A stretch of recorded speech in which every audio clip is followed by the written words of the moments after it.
این ماجرا سال 2011 اتفاق افتاد، وقتی که 13 سالم بود.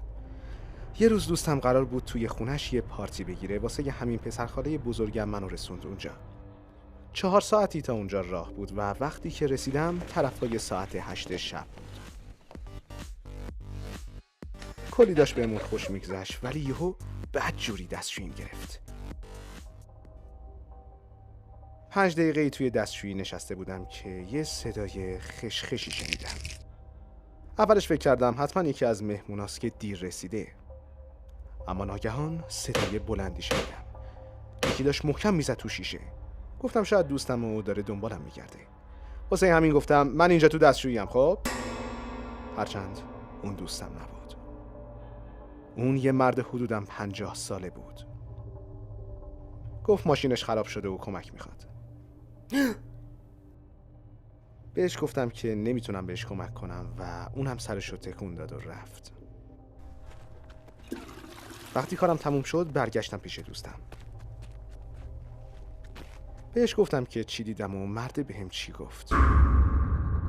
ناگهان دوستم از ترس انگار جن دیده بود و بعد گفت حدود 2 ماهه که این مرد مزاحم خانواده‌شون میشه و هزاران بار هم اومده پشت پنجره دستشویشون.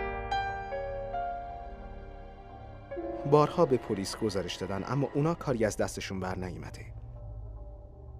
وقتی اینا رو گفت فکر کردم داره زیادی شلوغش میکنه تا اینکه همون صدای بنگو از در خونه شنیدم. ولی این بار خشن‌تر بود. همه از ترس خشکشون زده بود. یکی از مهمونا سکوتو شکست و گفتش که احتمالاً پیتزا دلیوریه. ولی دوستم گفت به هیچ وجه در رو باز نکنید. از چشمی نگاه کردم و دیدم که اونجاست. همون مرد پشت پنجره بود.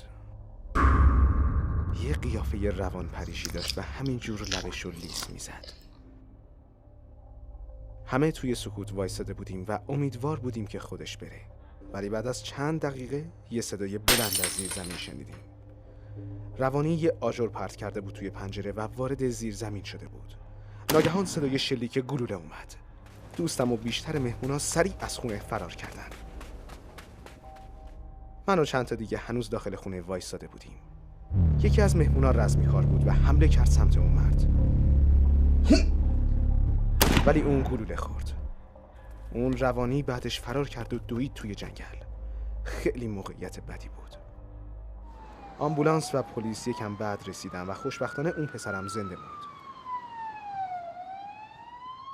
بعد از چند روز تحقیق و بررسی پلیس رفت خونه دوستم و گفتش که اون مرد رو گرفتن.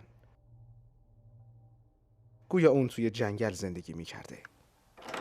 3 تا از بچه‌ها رو گروگان گرفته بود ولی خوشبختانه به موقع پیدا شدن و اونا هم نجات یافتن. ولی معلوم شدش که اون مرد چند تا بچه رو هم کشته بوده. اون مرد به جرم قتل به مرگ محکوم